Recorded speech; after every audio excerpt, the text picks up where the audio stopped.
everyone. My name is Jen Kramer, and I am a lecturer in web technologies at Harvard University's Extension School. I have been teaching website design and development, user experience, planning successful websites, and so much more for over 20 years online, and 8 of those years at the Extension School. And today I wanted to let you all know that I deeply feel for my colleagues around the world who have suddenly been thrust into a position in which they are going to have to teach online for the first time, and they have a week to prepare. Or if you're lucky, maybe you get 2. And so I wanted to put together a very quick presentation with an eye towards the types of questions and the types of thinking you might have, just as a very fast overview to the process of moving things online. And so while this is not going to focus on specific technologies, I hope to ask you lots of questions to generate and stimulate your thinking, to start asking the right questions about what is truly important about your course and how you might start to think about structuring that to move online. So as Charles Kettering said, people are very open-minded about new things as long as they're exactly like old ones. And I'm here to tell you that online learning is different than learning in person. Different does not mean worse. It doesn't mean better. It means different. And you will find that there are things you can do online that you could never do in person. And there are probably a few things you could do in person that are extremely difficult to impossible to do online. So I just accept this reality as you start to make this move into the online world, and keep an open mind, because there's a lot of really fun and interesting new ways that you can connect with your students using online technologies. While I was looking around the internet to find resources to talk with you about today, I found this perfect overview for what I wanted to talk about. It turns out it's already been written in a book. The book is called Teach, Reflect, and Learn: Building Your Capacity for Success in the Classroom by Pete Hall and Alyssa Simrel. They are here in this video, and it's very short. I just wanted to let them tell you about their book in their own words.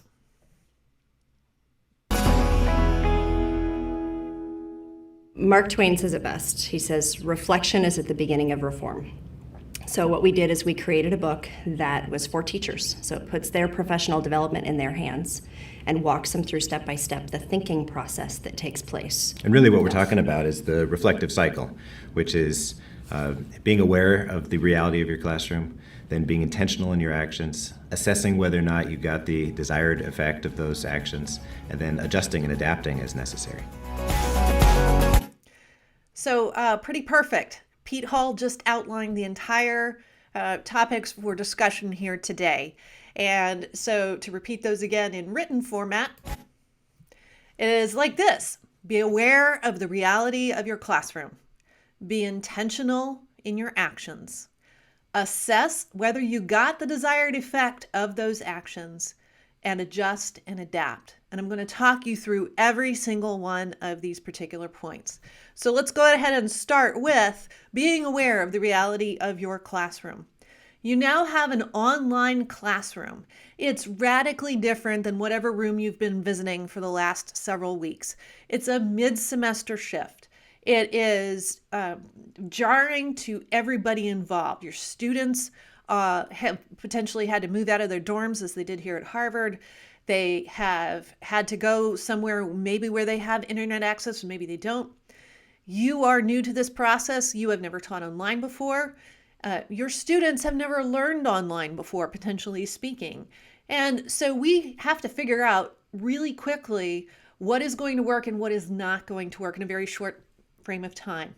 So rather than thinking of yourself as the yogi on top of the mountain, dispensing wisdom down to the masses, a one-way conversation, I want you to start thinking about this as more of a partnership with your students, where you are taking the position more of a leader than as that sort of one-way education. They are going to help you by assessing your teaching online. They're going to give you some really valuable feedback. And in the process, they're going to learn how to give really valuable feedback. In addition to, of course, the normal feedback, which you are giving them on the work that they are doing in your course.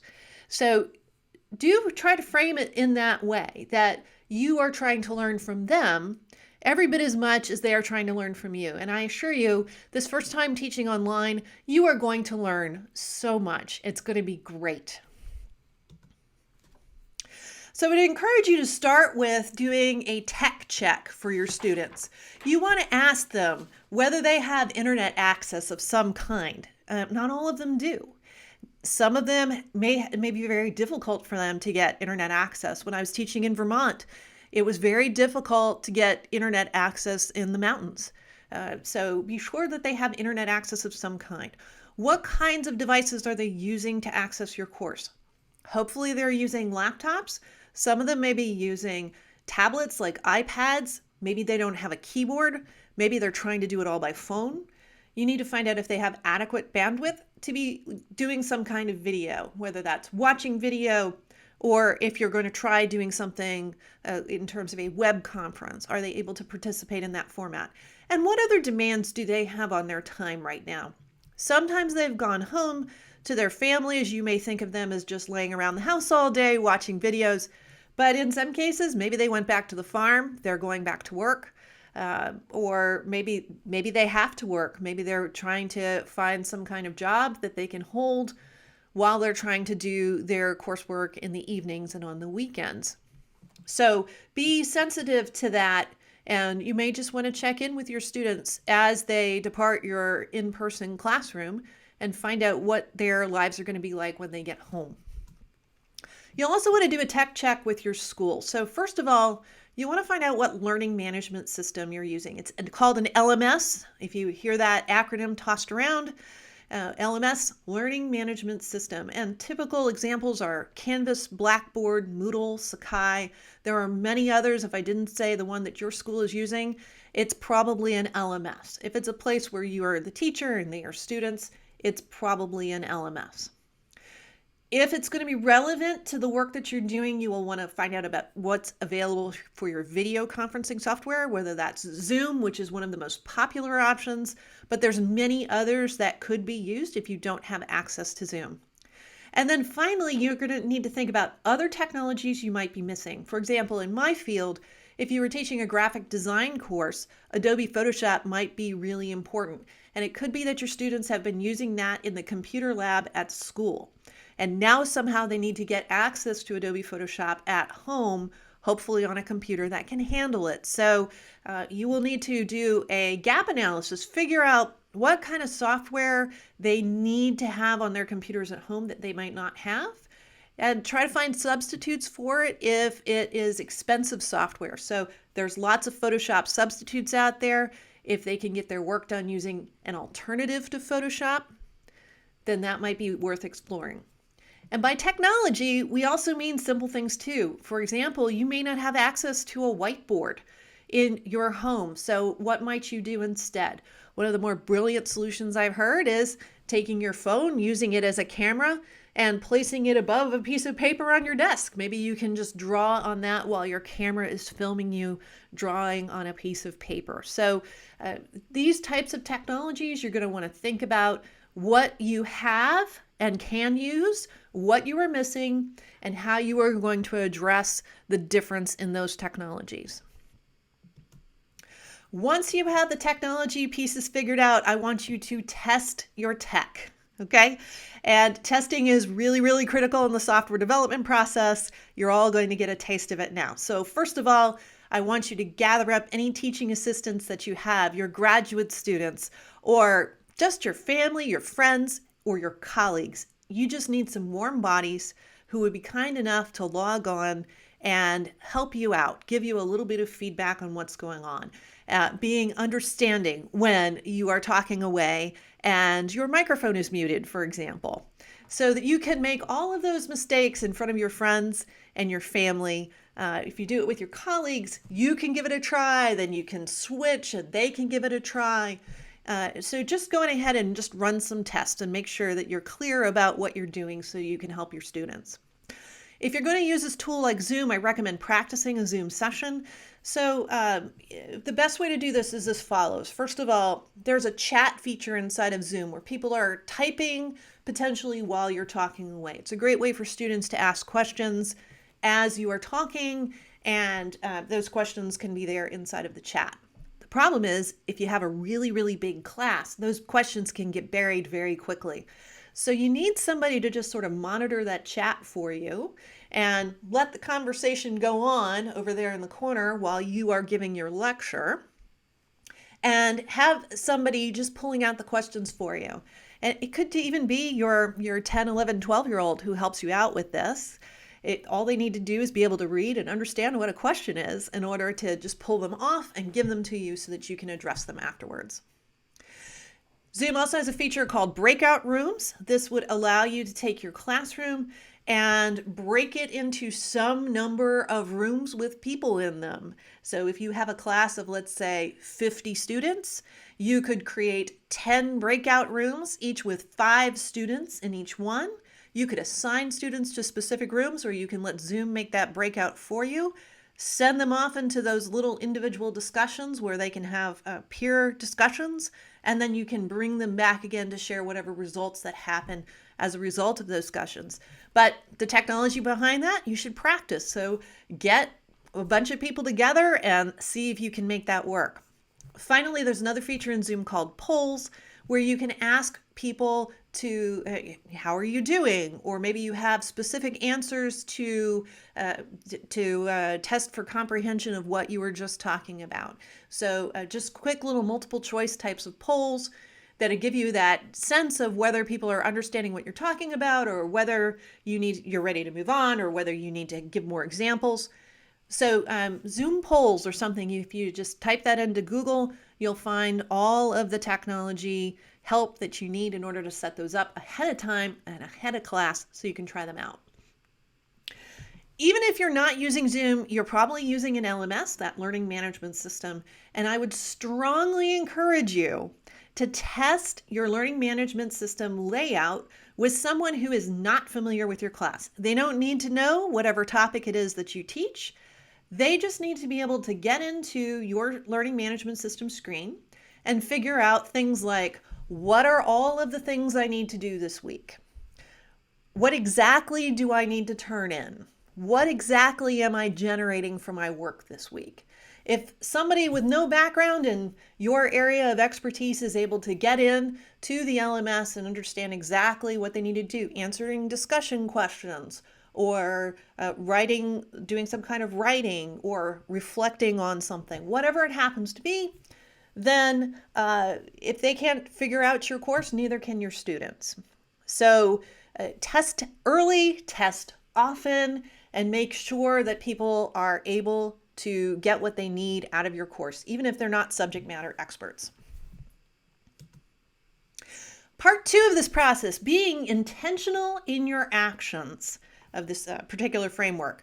So you want to set your class up the same way every time so students know where everything is. If from lecture to lecture, from week to week, you're putting things in different places and still trying to figure things out, students are going to feel that same jarring sense they're going to feel the very first time they come to your online classroom. You want them to start to feel comfortable. I know every week there's going to be the following items in the following locations and the following expectations. I know where to go to find out what exactly I need to do this week. I know that I'm going to have a certain type of discussion questions I have to answer. Whatever the answer is for your classroom, those expectations need to be communicated clearly and consistently. Remember that not all in-person activities get a one-to-one transfer online, and I'll give you a classic example of this. Many of you, especially teaching undergrads, just give credit for attendance. So if they just show up to class, you have a warm body in the classroom, they get some kind of credit towards their grade. And you may be thinking, okay, so one-to-one, when I go to the online world, I'm going to check the statistics in my learning management system to find out if they have been looking at my class. And that's certainly one way you could do it, but perhaps a better way you could do it would be to require some type of complete or incomplete task, activity, assignment It doesn't even have to do with your material. One possibility is that the students give you the feedback that you're requesting on your teaching every single week. And if they fill out that reflection, they get the credit for their attendance. And I'm going to give you exactly what that reflection might look like in a few slides from now. And trust your students' resilience. Your students are very comfortable with technology. They are, just like all of us, feeling a bit bumped around at the moment. Definitely a bit scared about what is to come, but trust that they are going to be just fine and that together everything is going to be okay. If you communicate confidence in your online teaching and the confidence that you have in your field of expertise, just bring it into online teaching. They are going to follow you and you will have a very successful class. I'd like you to revisit the goals for your course. And as you start to think about what you have left to cover in the rest of this term, whatever part of the term there is, you're already probably weeding out some of the things. Maybe you've lost a week somewhere, but you're thinking about what all you had planned for the rest of the term. What exactly is the most important stuff to take forward into the online environment? And the easy answer to this is, well, every class has learning objectives, so let's look at the learning objectives. So yes, those are important, but I would also encourage you to think about what you want them to remember in 2 to 3 years. So in my classes, technically, I want them to come away with a sense of technological confidence, that they are able to figure out technology, and that they have all the skills to go research whatever technology is thrown at them, and they're able to figure it out. Because what I teach in my world is typically pretty dated in 2 to 3 years because, the web keeps changing. So having that level of resilience is one of the important goals for all of the classes that I teach.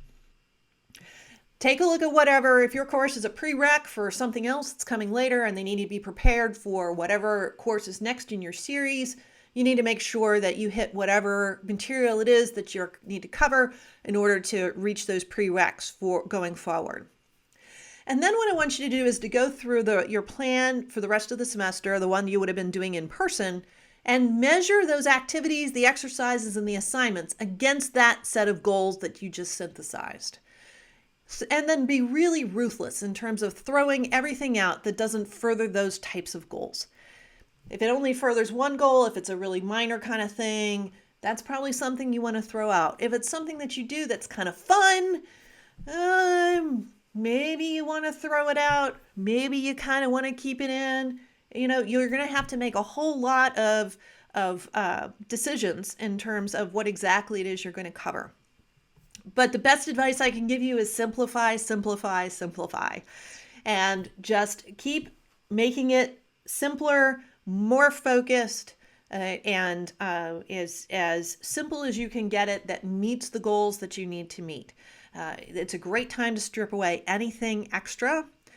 And again, this is because we're just trying to get through the rest of this term. If you were to go back in the future and teach this course online and you actually had prep time for it, you could think about expanding things a little bit more. But right now, I want you to stay focused. Keep in mind that technology will trip you up along the way. It's going to trip your students up along the way. And so we need to be sure that we're prepared for that and that we leave time in the course for people to be sick, time in the course for people to have technology issues and problems and all kinds of other things that are going to happen along the way. Then I want you to use your technology with purpose. Every piece of technology should tie back to one of your goals. So a lot of people say, I'm going to teach on Zoom because everybody wants to see each other. They need a human connection. We're feeling isolated. And I feel you. I really understand what that is. But because they want to see each other may not necessarily be enough purpose in order to keep your that Zoom as a tool in the course. It may be that asynchronous is a better way to go. So question everything. And as I say here also, does it have to be in real time or can you make it asynchronous?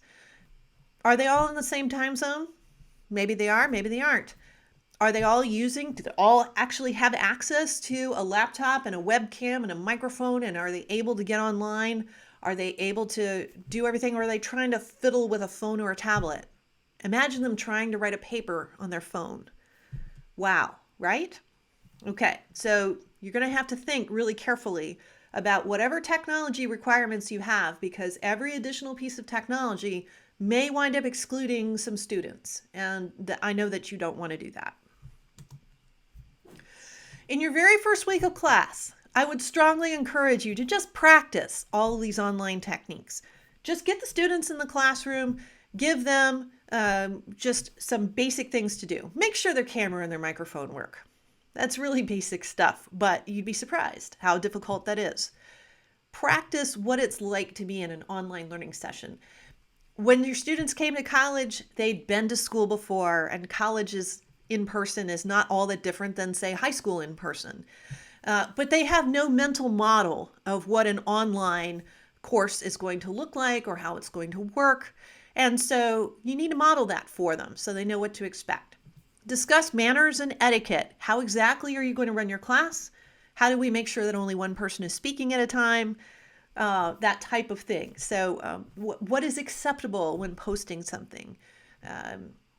Keep in mind the wonderful world of YouTube comments and Twitter, where we have all kinds of people attacking each other. You need to make sure that your students know that you need to attack ideas and not the person. And we need to talk about exactly how to do that in a respectful manner. Have them participate in an online discussion if that's going to be part of your class. They're going to have a discussion board, ask questions, answer questions, come up with an activity where that's done. And it doesn't have to be necessarily tied to your material. It could just simply be create a post about what it was like moving home. Create a post about what's going on and how you're feeling today. Something like that might be sufficient. Have them try a low stakes quiz just so they get a sense of what is a timed quiz like if they're in an online environment. How many times do they get to retake the quiz if that's an option that they're going to have? So just again, so that they have a sense of what is coming in a very low stakes sort of environment. If you're going to do online group work, it's a great time to try out an activity in that regard, have people work together to do something. And I recommend, again, for all of this, some kind of complete or incomplete grading. Just to have them walk through this will ease a lot of fears. That's the whole goal of doing this, that online is going to be okay. I know exactly what I'm doing. I know how all the tools work. I haven't screwed up my grade in this course overall just because I couldn't figure out what to click. That's completely unfair. So I've given people a way to ease them into the course and feel comfortable with what we're doing. The last part of this, or getting towards the last part of this, is going to be assessing the results. So were the students technologically able to complete the work? Okay, if they don't know your material, that's always one thing, but could they actually click on the right things and get the work done? And if not, what are you going to do to make the experience better next time? Can they complete it in a timely manner? It's very common in online courses for things to be due on X date, whatever that date is, at 11:59 p.m. That way we don't have any confusion about things being due at midnight and whether that was the day before or the day after. 11:59 p.m. on a certain day is a great time to have things due. Are they able to actually complete it by that point and submit it? Now, as a longtime online instructor, I'll tell you, the first time a lot of people submit an online assignment, they think it's going to take a few seconds to submit it, and they run the clock on out to 11:58 or 11:57, and then they try to submit their assignment, and a glitch happens, and they wind up submitting it by 12:03. So what are you going to do in that kind of situation if they're a few minutes late? Is there a grace period? It should probably be unwritten if there is. Did they learn exactly what you wanted them to learn? Did they meet your learning goals? So you need to think about how you're going to go about assessing that. And then again, always think about how you can simplify. How can I simplify this material a little bit further? How can I simplify the technology a little bit further? Now, the last part of this, in terms of assessment, is these surveys. I think are a really great way to do this. You can usually set this up as a quiz inside of your learning management system, if no other way. And you can simply set that quiz to be complete or incomplete. And this can count towards an attendance grade or a participation grade or something. All they have to do is fill this out. And you can set whatever minimums you want on this.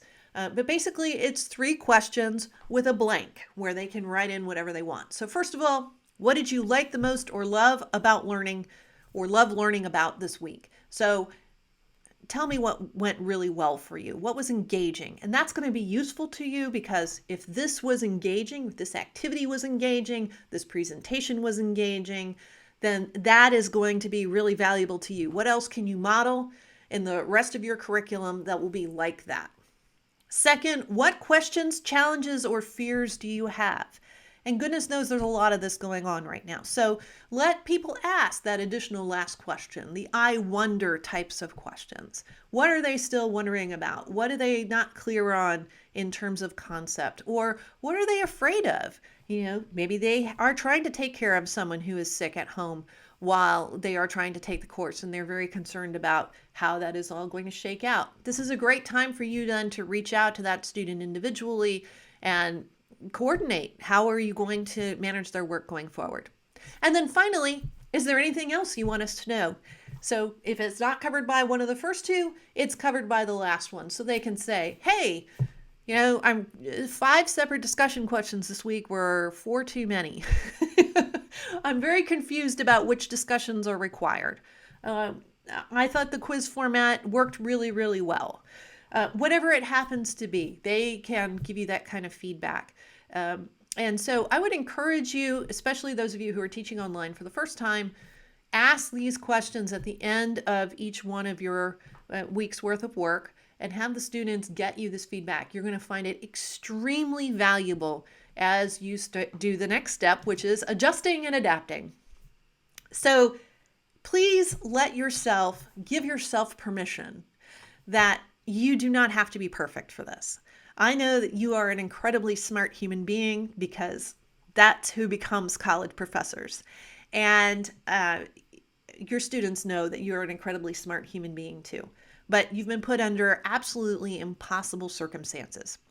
Done is better than perfect in this type of situation, and you need to iterate quickly. So what I would love to see from you is that you're modeling reflection in your own work. So after week 1 is done, you can email out an email in week 2 and say, hey, thank you all so much for your feedback. I just thrilled that that exercise went really, really well. So many of you said you had that was engaging and interesting. And by the way, those 5 discussion questions, you're absolutely right. That was way too many. This week, I'm going to modify that to make it easier for you. So if you are actually modeling that feedback, this is how it works. They gave you feedback. You're accepting that. You're incorporating it into what you do. Maybe they might apply it to their own work. That would be really exciting. As I said, explain why changes are made. They were made at the request of the student. I didn't see that you quite mastered this particular element, and so I'm going to present it again this week in a different way because, all right, so they love to know why you are making changes. That is a really nice thing to do. Expect that the first week is going to be really chaotic. When I teach online classes, the first week is full of people asking questions and technology doesn't work and everybody's introducing themselves and people are trying to settle down and figure out what their schedule is going to be like. This is basically going to be the first week of the semester all over again for you. That is totally normal. Don't worry about it. You're doing just fine. And the chaos will die down. You may think at the beginning, oh my gosh, I can't wait for this to be over. But maybe by the 3rd or 4th week of teaching online, you're going to start thinking, oh, I get it now. This is really good stuff. And this is not as bad as I expected. So finally, be sure to iterate and improve. You can totally do this. You're very smart individuals, and you're going to be just fine. So thank you very much for listening. I hope you found this framework and these tips really helpful to you. I'm available here.